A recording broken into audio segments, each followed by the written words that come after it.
Welcome, everyone. I hope everyone's been staying safe in these crazy times, getting crazier by the day.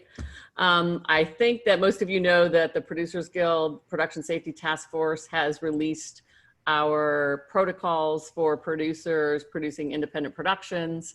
They've been released as 2 weeks ago. And then, yes, just 2 days ago, the AMPTP updated their protocols.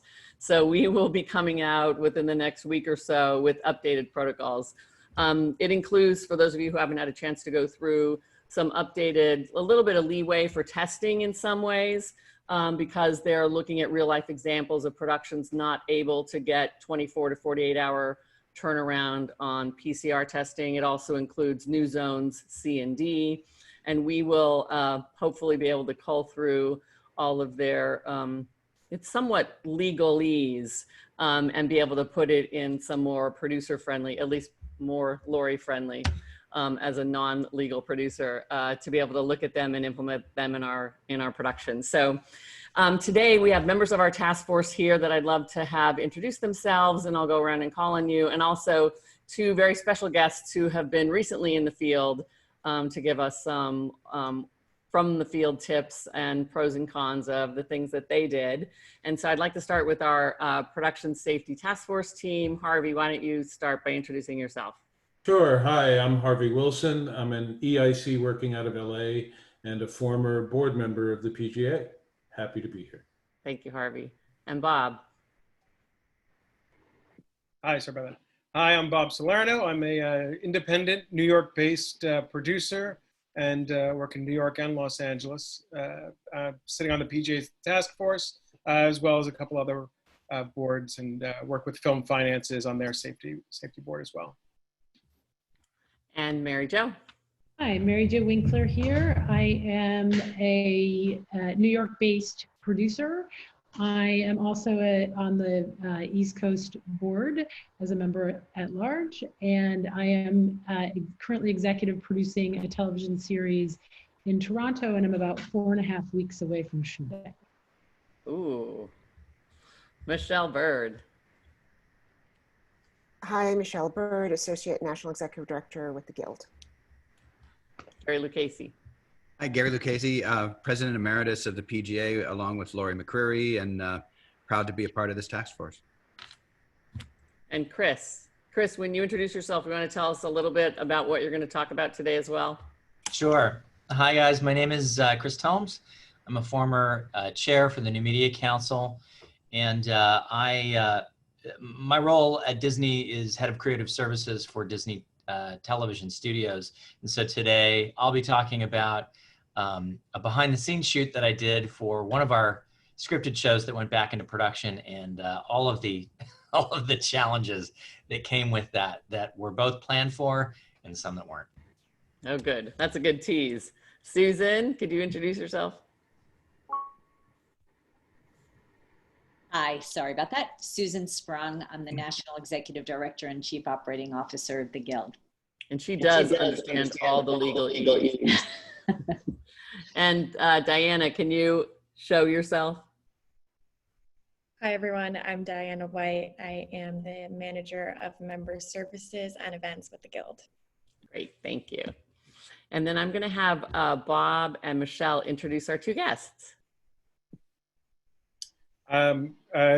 This is Jimmy Price.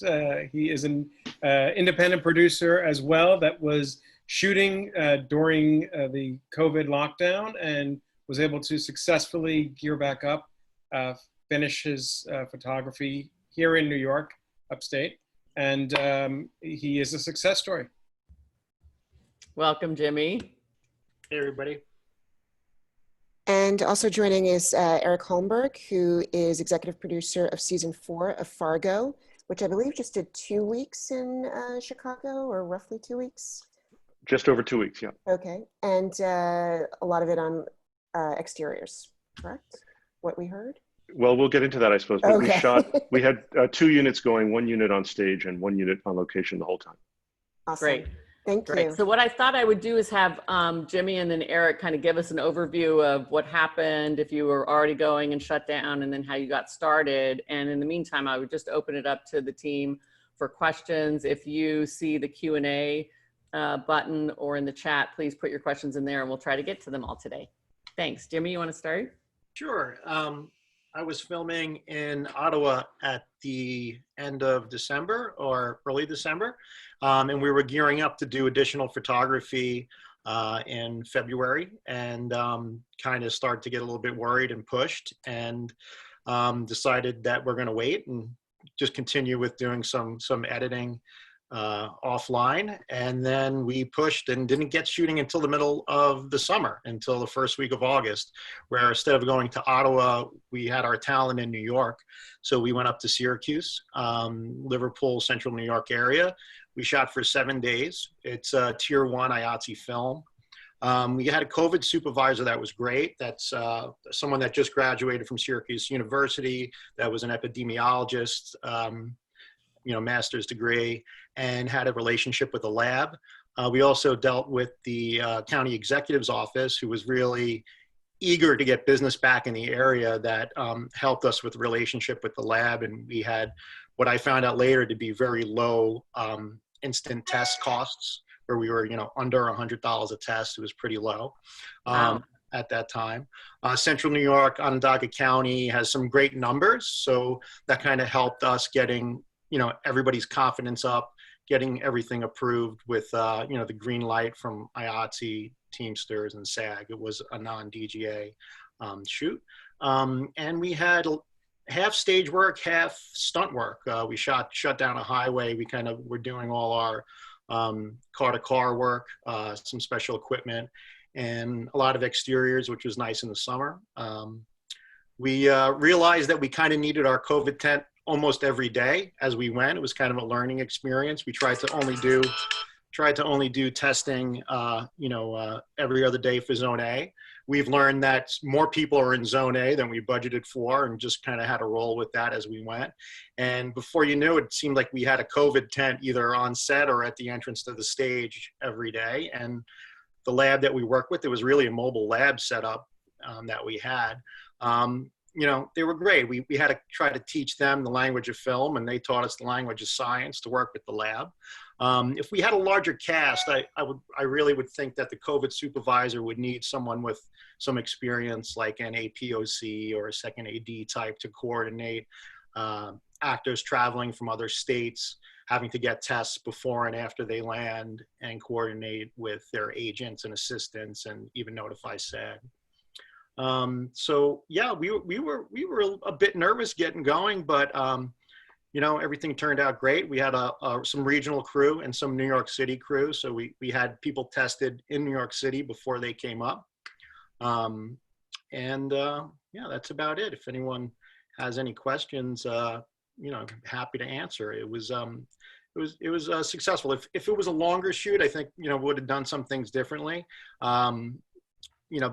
Having a lab really at your fingertips all the time would be more comforting. So you have additionals last minute. I mean, we were a decent size, $4 million-ish tier 1, but we didn't have like a full rigging crew. So everyone seemed to always be around. So, the budget expanded, but, I just kept the financiers notified, and we stayed on top of the cost, and everything worked out. And you didn't have all the protocols at that point either, right? Like you were kind of, when you were very early when you went in. So you were making up some of your own protocols. Yeah, we started prepping, like decent prepping in June to shoot the first week of August. The Safeway forward document was published, right. And, we recognized that. And, we wrote a very plain bullet point plan that we could send out to the different unions and guilds, and also send out to the crew. But we did do safety meetings every day.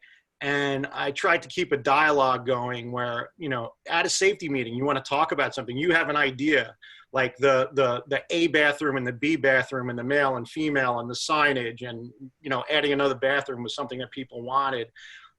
Communication was key, and not try to like rush people. Sometimes people got rushed. That was one complaint that a shop steward got a couple times, but we were just trying to stay on schedule.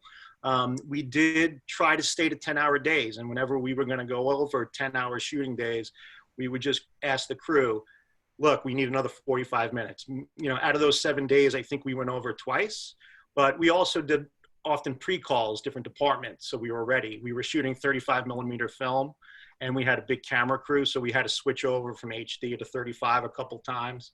So, you know, once the first couple of days were under our belt, each department kind of felt better about coming in a little earlier, working a little longer. We had some big camera loading by the loader at the end of the day. But yeah, all in all, you know, pretty well. And then the SAG from our first call changed really what they wanted to, that they changed the test that was required. You know, we didn't hear of PCR test until we had our production call with them. Initially in June, we didn't hear of that. We needed that PCR test. If that was out there, it was information we didn't have.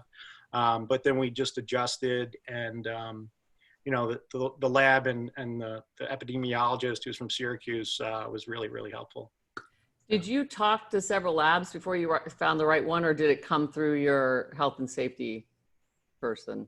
It came through a health and safety person. Yeah, she looked around and also talked to the county executive's office in New York State, so they could kind of guarantee us that we weren't going to run out of tests in the middle of our shoot and have to close. You know, that would be the work. That was the thing that we were most worried about, that we wouldn't have enough tests, you know, and we needed, of course, like double than we planned for, you know. Yeah. That was a pretty rate you got on the tests also. That's a great rate. I haven't heard of less than 100. And they were PCR tests? The rapid tests were like $89, and the PCR tests were 95 or something. Yeah, but great. Yeah, that may be going up. I mean, it was supply and demand, I think, too, because not too many people were back at work yet. So yeah. Great. Bronwyn Cornelius is thanking you for being here and also talking about the problems with tier 0 and tier 1 films, where COVID costs can sometimes bump you into different tiers. I know you only did a certain portion of your filming, but has anyone done the analysis in terms of that proportion of the filming and what you had to add for COVID, what that might have looked like percentage-wise addition to your budget?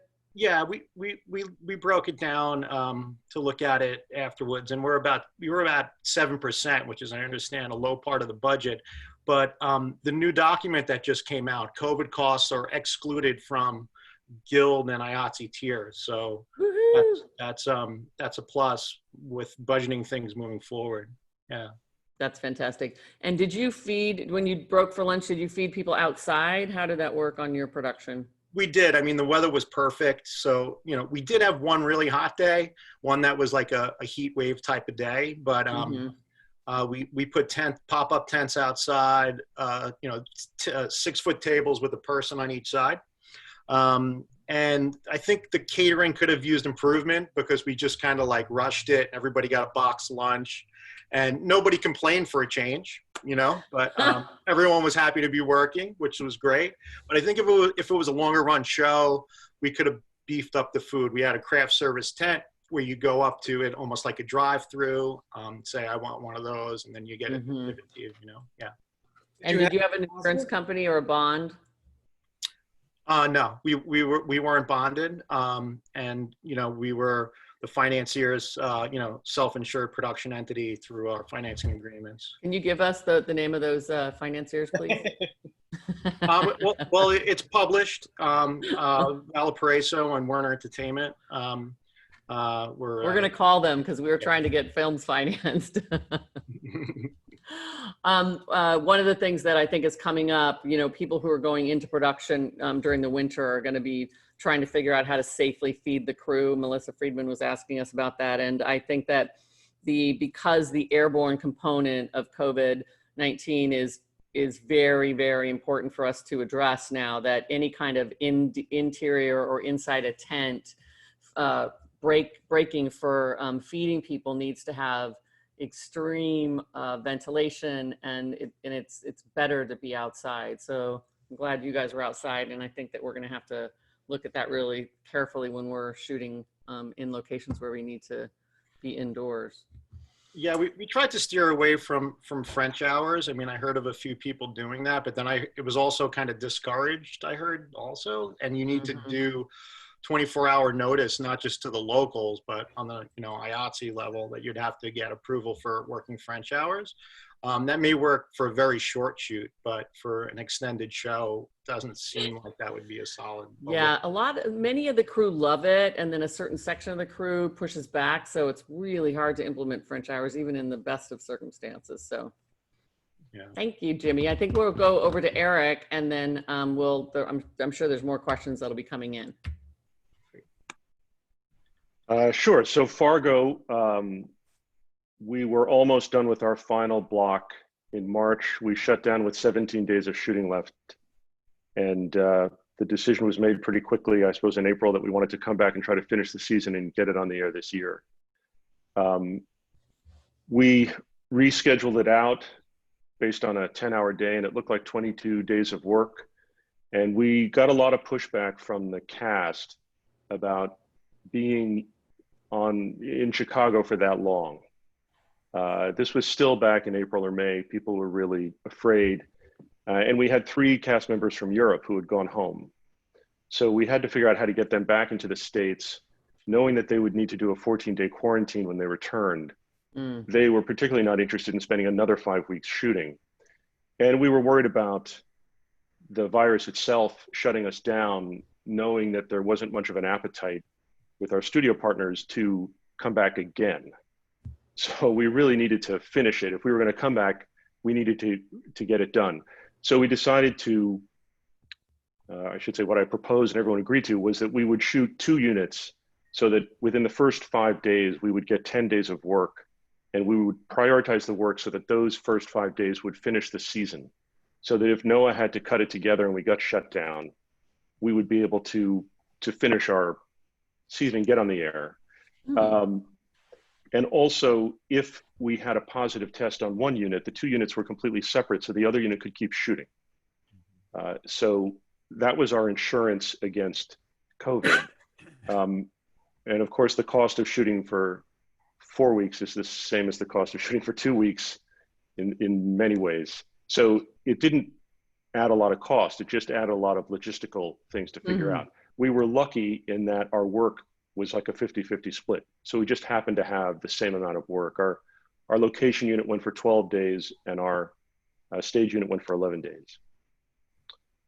And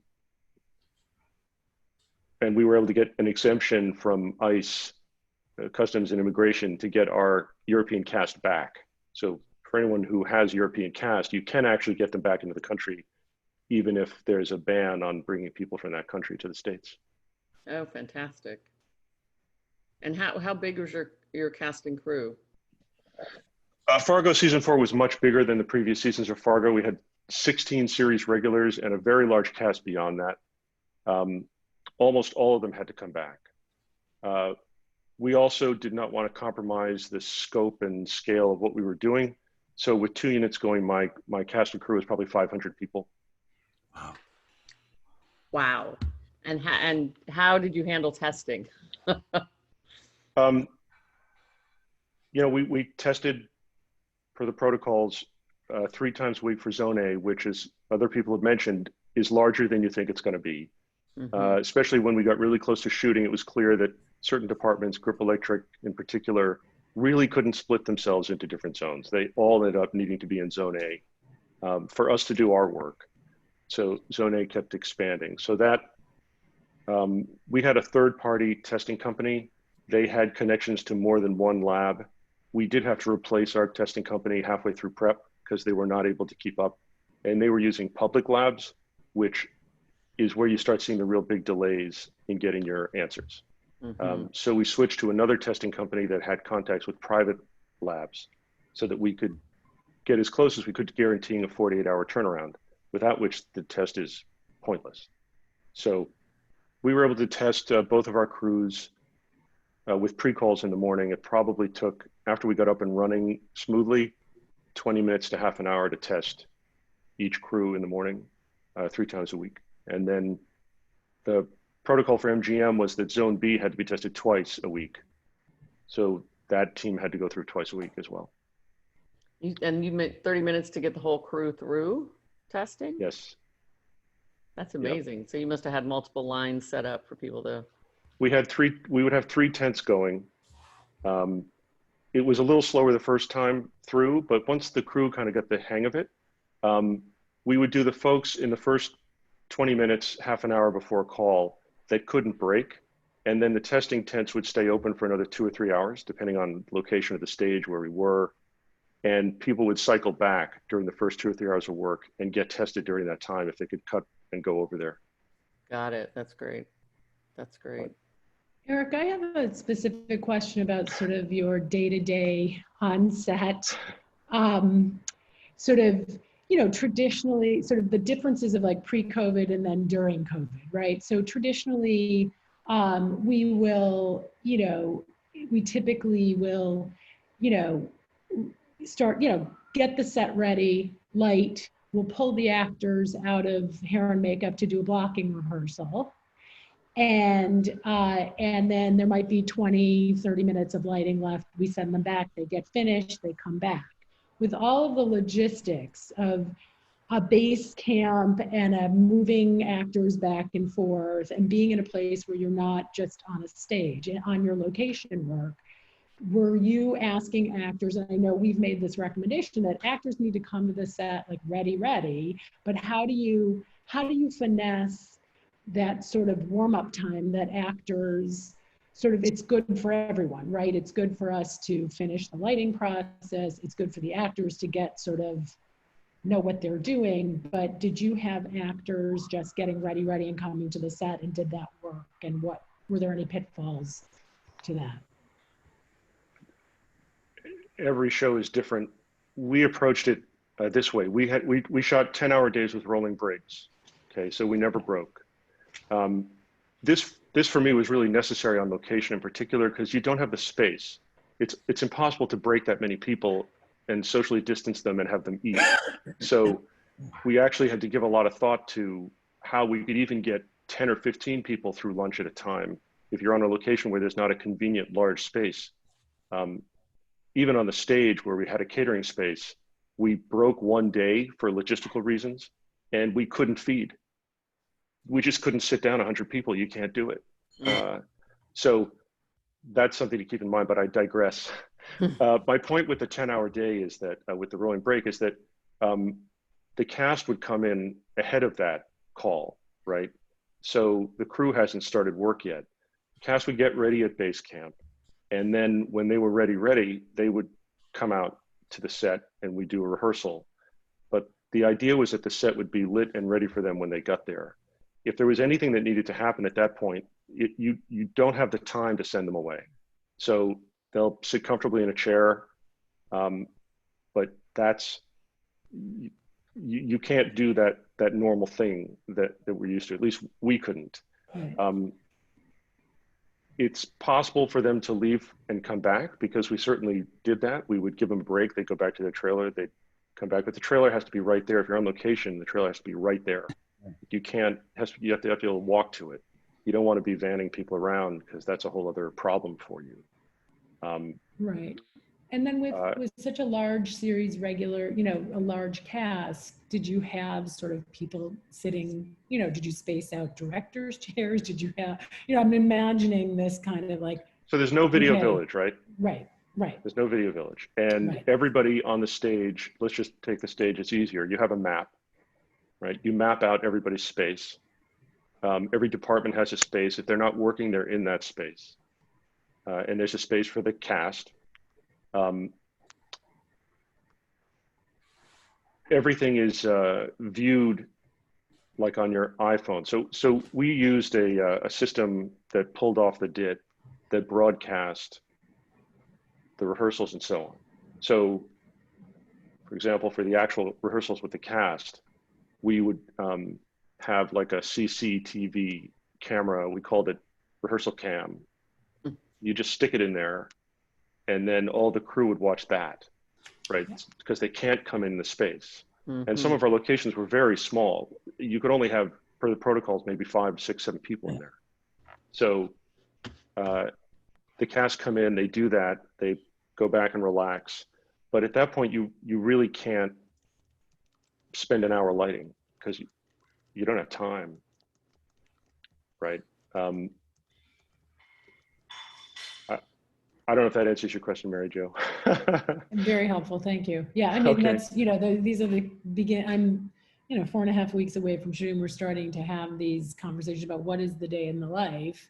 And, we know what the wisdom of the protocols are and the wisdom of efficiencies in a 10-hour day, but it's just everybody kind of wrapping their heads around it and also wanting to communicate this to our actors and to the crew and to really give people advance warning that it will look different. We've had many conversations about that, but we want to really kind of get ahead of all of those things that could come up at the 11th hour where you're used to doing things one way and it's an adjustment, right? It's an adjustment for everyone.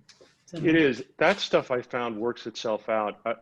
When we talked about me coming on this call, I thought about what would I want to share, having learned that maybe wouldn't be obvious. And I'll share this stuff with you. I've actually started prepping my next show for Netflix, and it's interesting because there's a whole different set of terminology, right?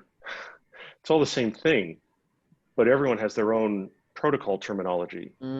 That can be a little, you're like, well, this is weird. It's all being called something else, but it's the same stuff. So on that note, we spent, because we were one of the early ones out of the gate, we spent an enormous amount of time, hundreds of man hours on these protocols. I think the Fargo protocols were 45 or 50 pages long. They went through many, many drafts. We spent, we're worried, we're anxious. As of the first day of shooting, we threw it in a drawer and we never looked at it again. So it's important to keep in mind, this is what I wanted to share, is that these protocols are not something you live with forever. You need them as a process to figure out what you're doing, but you don't refer to them every day. They're not actually, it's like your basic agreement with the IATSE. Every now and then you have to look at something, but really you don't read it every day. It's just, you got to get it all figured out and then you go do your work. The other thing that I've been really worried about in prep and that came true was, talent relations. We had a really big cast, people coming from Europe, lots of different worries and anxieties and concerns, and the protocols actually don't help you. They're scary. So, a cast member who's worried already, and you hand them a 45-page document filled with things that are worrisome, right?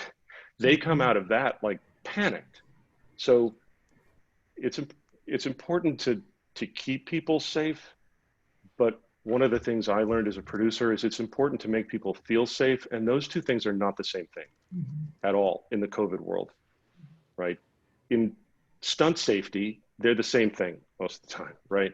But in COVID, it's not. So we ended up doing some things optically. We made some choices about how we were going to do our protocols on the set, in base camp, based on making people feel safe, even though it wasn't a medical thing. So the medical people might say, well, you don't really have to have 2 separate bathrooms. Like, we actually got that feedback from our epidemiologists. Like, you don't really have to. And I said, I don't care.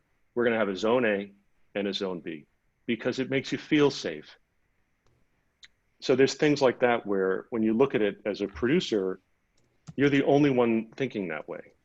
Right. That's your role. So I think in a COVID world, as a producer, what I came to was my role in it. Okay.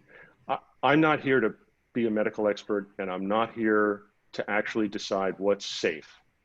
I'm here to make sure that I do the same thing with COVID that I'm doing with the camera package, and that I'm doing with location planning, and that I'm doing with the director prep. I have to do my job. And I think that's part of what we all need to learn in the COVID world as producers, is what is that job? Because it's not being an expert in testing necessarily. It's not being an expert in how to clean something. It's being an expert in how to make people feel safe and feel confident and come to work and be able to focus on it. And I think the best feedback we got on Fargo was after the 2 weeks, people weren't thinking about it anymore.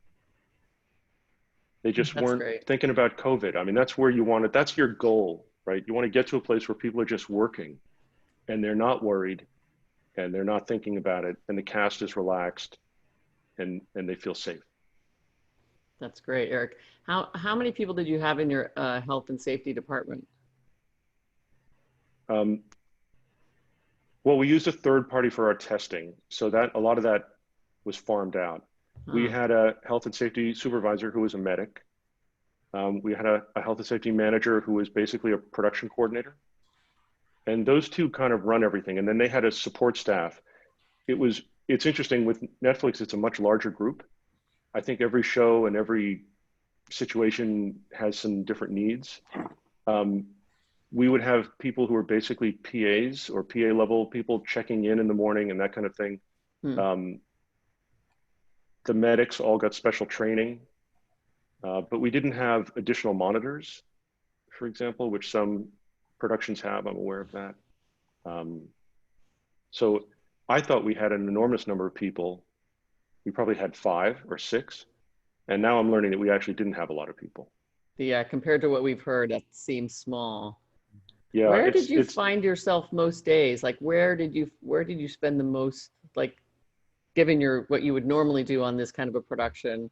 Can you give us a little bit of like what was different? Base camp. It's all happening there. Wow. Because that's what's going to shut you down, right? I mean, if a grip we had no positive test. We were very fortunate. We did have what I would call a positive self-diagnosis, which is when people have symptoms, right? You have to do this questionnaire in the morning. We did it online. So that's like the 7 or 8 questions. Do you have this? Do you have that? If you answer no to everything, you come to work. If you answer yes to something, you have self-diagnosed yourself into a positive test in a sense, right? So what do you do if an office PA or a grip says, I have a symptom, it's a COVID symptom, it might or might not be COVID, you don't know. Well, that person stays home, and then you do a process of who are they in contact with? Do we have to send anybody else home? There's that whole process you have to do, right? Now, statistically, when you have people getting tested 3 times a week, wearing PPE, they were starting as negative. The chances of someone catching it are much smaller than just the general population, because you're already in a very high safe zone, right? So the real danger, I thought, was one of our cast would show up with a COVID symptom, and then the protocols require like a 10-day isolation. So I have somebody walk in with allergies and I'm shut down. That was my biggest concern before we started shooting. So being at base camp to me was all about the health and the management of our cast and their state of mind and their potential symptoms. And this happened. We had a cast member who had a history of allergies, and she showed up. And per the protocols and per one of our epidemiological consultants, she needed to go into a 10-day lockdown. And we had a different plan in place where we had a concierge doctor just for the people of great importance who you cannot shoot without, who could physically stand there and make an assessment as a medical professional as to whether or not that person really had COVID. We didn't have rapid testing, so there was no way for us to test that person and get a quick answer. We had, the fastest we can get an answer was 8 or 10 hours. I may be giving you all too much information, but in terms of where I was spending that's where I spent most of my time, was at base camp. Plus our base camp was for both units, right? We didn't move it. So one of the determinations I made was, let's have it here, and then everyone is within about a half an hour of any place they need to go. So all the cast would go to the same place in the morning. They would get ready. They would get back in their car, their self-drive rental car, go to the set, ready. But that meant that every single person was at that base camp at some point during the day. Even with the 2 units having staggered shooting, like one would be at night, one would be on splits, one would be on stage, whatever. Got it. That's great. I can't, I think that one of the things we talked about in our protocols was the importance of speaking to your cast even before you start, because everyone has a different concern and a different level of concern. So I'm glad to hear you're a proponent of that. And I think we might make a bigger deal of that in our protocols in our next revision. We offered them the opportunity to get on the phone with our concierge doctor, and probably 20 or 30% of them wanted to do it, but it was critical to making them feel safe. They felt enormously better to know that there was a doctor who was going to be there, who they were able to, you know, have FaceTime with and call when they got there if anything happened. And that doctor was with us almost every day, ended up being called out to the set to talk to one of the cast. Wow. Wow. And do you have a percentage extra cost that your COVID piece added? Do you know? I don't even want to say. I think it would be unfair to my studio partners to reveal that. I can tell you it was very, very significant. Yeah. And I think they were willing to do it because of the desire to get on the air. Mm-hmm. But from where I sit as a producer, what I just did was not a sustainable business model. Okay. I think the testing in particular is just extraordinarily expensive. Yeah. So whatever the testing is, it can't be what we did. It worked great, but sending a test, you know, 1,000 tests a week to a private lab, Wow. you can do the math. I mean, that's just, how do you do that for 10 episodes for 6 months? It's or it's 23 unsustainable. episodes, my goodness. Yeah, exactly. So, Yeah, we've heard anywhere from 17 to 25% in some instances in terms of the overall cost addition to the budget. But I think it depends on the production. ours was larger than that. We had people coming from Europe who needed a lot of special treatment. Mm. And I don't know that you would build a show the way Fargo was built from the start, right? So it was built that way pre-COVID, and we wanted to maintain that scale and scope and that the way we did it, we didn't want to reinvent it for just 2 weeks of shooting.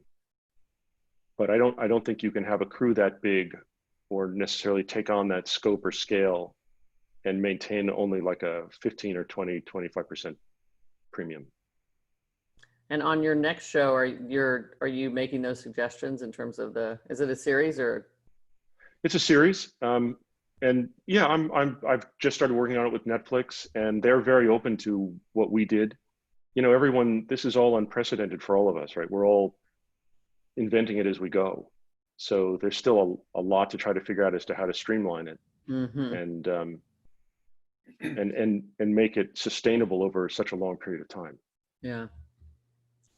Did either of you have any, sorry, go ahead, Bob, I'm talking to you. I was going to ask, does the new show shoot in the US or is it in Canada or overseas? It's LA based because after being in Chicago for basically 12 or 14 months, my wife said I needed to do a show in town. So. Yay. You picked the show then, that's good. Have you had, when you talk to the folks at ICE, is there like a entertainment liaison now with ICE? Is that how that worked, or? We use our outside immigration attorney. Got it. Okay. Who's one of the several people that everyone goes to. And there's an exemption for like ongoing business. I don't remember the exact details, but there is an exemption you can get to the ban.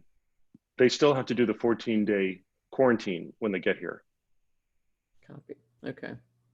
And did either of you have to, Jimmy or Eric, have to do any rewriting before you guys went back? Let Jimmy go first. I've been talking to him. Yeah, well, this was all additional photography. So yeah, it was geared to, we actually had to pick locations we wrote locations more for being on the studio than interiors that were supposed to be found. So I think that was the biggest change, was because of SAG having to approve, we were going to go into a very small apartment to shoot a set. We said, you know what, let's build 3 flats and do that instead. So there was a little bit of that, more so than just writing. It was location picking, I think, that was mostly influenced. Yeah. And yes, I would say Noah Hawley was incredibly helpful and a key part of making it work, because he was willing to, you know, when we came to him and said, this might be a problem, this might be a problem, he was like, he rewrote it, you know, to make it COVID friendly.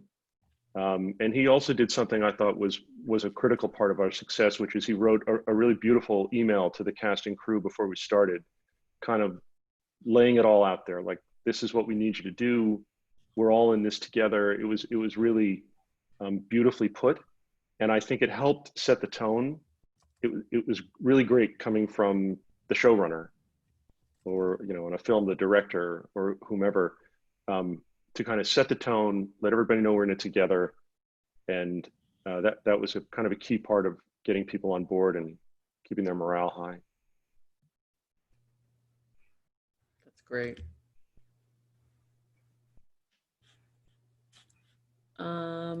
Two things about testing.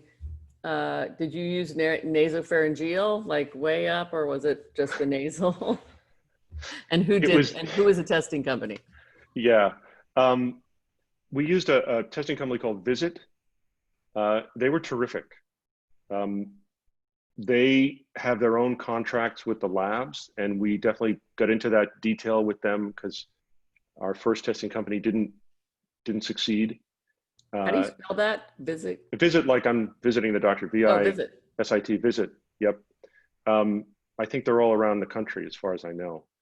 They put together the staff that took the samples, they tracked the samples, they got into the lab, they got us the results. It was the regular nasal swab. It was not the pharyngeal, okay, uncomfortable one. Good. Yeah, every other day, that's a little much. So we started with that, and yeah, after like 2 weeks, yeah, people were very unhappy with it.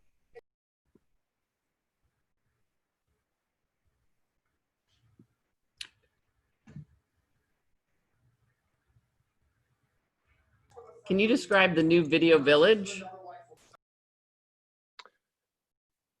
Sure. I mean, there is no video village as we know it, right? So you have the DIT, and you have to recreate the DIT because you can't have all those people jammed into that little tent, right? So you need to give that some thought. The director had a monitor of their own, and everyone else took a feed off of like a broadcast off the camera. So we used an app. Everyone would download the app onto their iPad or phone. We'd give them a password so that it was protected, and then they could watch what was going on the set on their phone or iPad from wherever they were on the stage or on the location. So the broadcast would go, you know, about that size, about that distance. And as I mentioned before, for rehearsals, when the camera's not hot, we would just use like a rehearsal cam and broadcast it through the same system. That's such a great idea. I made a note of adding that to our suggestions for the producers because it's a really good idea, just a live feed. Shout out to our camera team. We had a similar setup. Our DP did have a monitor that sometimes the director would get too close to, and someone from the COVID team would be like, guys, you have to separate in a nice way. And they kind of did that a lot when we started to crowd around the one monitor and spread us out. We had our DIT with some nice iPads and tried to spread everybody out, and also had a signal out similar system on people's phones. Yeah. That's great. That's great. Chris, can you talk to us a little bit about your scripted TV adventure? Yeah, sure. That's a good word for it. So Disney's been back in production on several scripted shows. The one that I was doing behind the scenes for was on the Disney lot. And what I can say is that there's actually a bunch of new protocols have gone in place for both security, but also just to ensure that they know who's going where and who's on the lot, even more so than before. So now there's a form that people fill out at production, executives. So company employees fill out on behalf of crew. Everybody on crew gets an approval form, and it generates a barcode once you're approved on your phone. So it's just an additional form of security when you're going in, and it just speeds people going through the gate so that people don't have to. Anyway, so that was new, in addition to testing, which of course I had to be tested as well, and because I was interacting with talent, it was Zone A. So we, over a period of a week, were kind of hit and miss with talent availability. So I had to be tested constantly, and it was nasal pharyngeal, and it was really deep and crazy and uncomfortable. But we do a 24-hour turnaround for all of our crew. And so once I was approved, I was able to go in. And so one of the things, so there's a bunch of challenges that we had. The first thing is that that talent's very edgy about everything, and of course, and everyone is, especially for crew that haven't been actually on set before, because your comfortability grows over time. But a lot of talent had different specific, like, well, you need to be 10 feet away from this person. This person requires, 18 feet. This person's fine, but they don't want to be in a particular place for more than 5 minutes at a time. I mean, it was just, everyone's got their thing. So you layer that into then our COVID protocols and then standard set practices. And man, the amount of time that it takes for any sort of improvisational camera capture is, it's exorbitant. So to that point, what I should probably say is that there's been no broad blanket approval for any general marketing content to be acquired. And I can't imagine I would imagine that's the case across the board at a variety of different companies and studios and networks. This particular shoot that we did was for key art. So it was something that absolutely got approved because it was something critical. But I think just general social content, any sort of promotional pickups, people reading lines to camera, anything that's going to be posted on Facebook, Instagram, Twitter, whatever it is, TikTok, whatever you think you're going to do, that is a very low priority at this point. What's interesting, though, is that it's an incredibly high priority for all of the marketing departments, whether they're the distributor marketing departments or the studio marketing departments, because there's just such a need to let people know that something's happening. So those things are a bit at odds, and I think they need to work themselves out. Regardless, though, when we were shooting, some of the biggest challenges that came up was, first of all, because of all the individual safety requests from talent, I really couldn't lock off a camera. So I had to opt for a handheld camera with a stabilizing gimbal, which after a while, even that was challenging because my arm got really tired, and you can't just set your stuff down because everything's been cleaned. And so anyway, that was a big challenge, constantly moving around. The other thing was that keeping a distance that we need to for a normal protocol, but then also being 10 feet or more, you're pretty limited. So Zoom is a great feature, but it's just, again, with, unless you have just a Steadicam, your gimbal needs to be really good because it's, you just can't lean up against something to get a stable shot. You're kind of just walking around constantly. The other thing is that sound was probably the worst thing. In fact, I would say most of the footage that I got was, you just can't use the sound. First thing is the face masks. For behind the scenes content, there was not a high priority for people to be, especially talent, taking off their PPE. Everyone else, me included, I was in a mask and I had a face shield and I was fully decked out, and everybody else around me was as well. But so asking questions, man, it just sounds like you're in a muffled, closet. So that was really bad. In addition, because there was all of the air purifiers were on, and the AC units and the windows were open for the location that we were shooting. So you had the fans from outside, traffic. Oh my God. It was just absolutely unbearable. Like we just couldn't, there was just no sound. So that's another thing, because it's not show content, that you don't have the you don't have the prioritization of, okay, let's shut everything down. You can't do that. You need all those air purifiers on, you need the air on, you need all these things.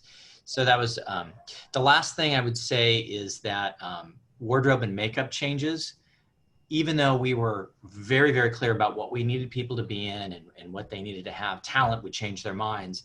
And then you're looking at 2 hours, because you can't just bring something and throw something on. Improvisational changes like that, makeup, hair, whatever, they got to go back to the trailer, which has been sanitized. And then that takes a whole amount of time. And if it's wardrobe changes, the clothing, they're going to pick it out. That has to be sanitized. Then it's got to be steamed.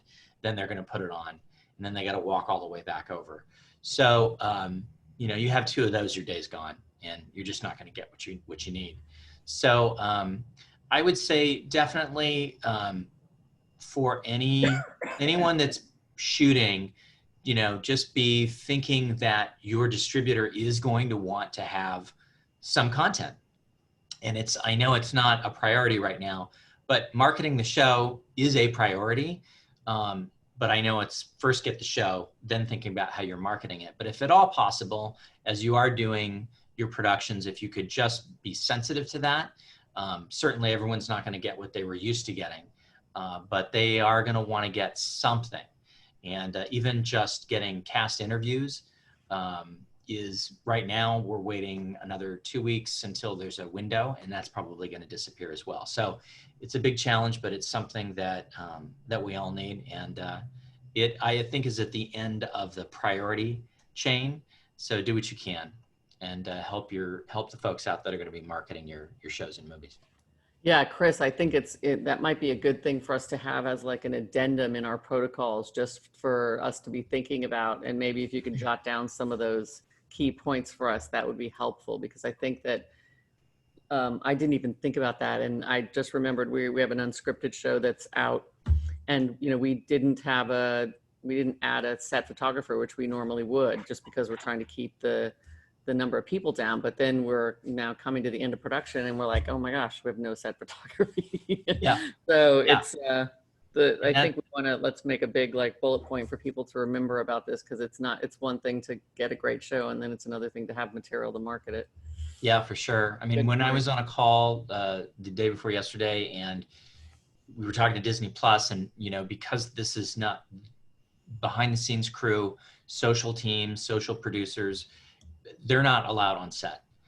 And so there was just a head scratching of like, how are we going to solve this? Because at some point, right, these platforms, they need something. I mean, they can't do a million different thumbnails without one photo. I mean, they can't generate, you know, oil paintings for everything. Mm-hmm. So yeah, so absolutely. I think it's something that we should think about. Great. I think we lost Eric, but he had something else to jump off. Eric had to jump. Okay, so thank you, Eric.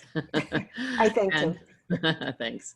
And we have about 3 minutes left. Jimmy or Chris, anything to add, or anyone else, anything to add? Just to answer one of the questions, that was the Q-Take system that right for wireless. It worked out really well, which has been around a while, and just expand on that. I mean, I would get some really nice iPads and stick people in different corners of the studio. Did you have, when you were doing your pickup work, where you said it was stunt work, did it also include cast? It did, yeah. And our director was also the star, Gerard Carmichael. So we had the monitor, the iPad being walked out to him at camera often. And wow. We would put on shields when we approached cast without masks on. So we would be N95s, shielded up, talking at the monitor, or passing the monitor back and forth. Was that good? Go to his writers and talk about it. And then our team was very, tactful, our COVID team, to be like, guys, too close, separate. But yeah. Any positives or almost false positives? No, we didn't have any cases test positive, And we had the PCR was the deeper swab, and the rapid test wasn't as deep. The rapid test is only 80% accurate, and the PCR test is like 95 or something. So we try to do the rapids more often, and the PCR at first for Zone A. Yeah. Interestingly enough, the new protocols allow on certain occasions to use rapid in order to clear people for set. So we will update our protocols to make sure that's clarified in there. It's only in addition to PCR testing, but if the lab is late or something like that, they're allowing certain exceptions to the rapid testing. So that's great. We didn't get visit. Someone's looking for that, Michelle, the thing that Eric used, but I told them we would put it up on productiontips.org. So anyone who wants to know any more information about any of the vendors that were used, we'll try to get those up on productiontips.org. Jimmy, if you have any that you could send to us or get to Bob, we're trying to kind of collect vendors and collect places where people have had good experiences so that we can post them for other producers to utilize. So thank you everyone for joining us. We will see you again next week with yet another round of great information from the field. Thanks, Jimmy. Thanks, Chris. Thanks, everyone. Thanks, Thanks, everyone. Yes.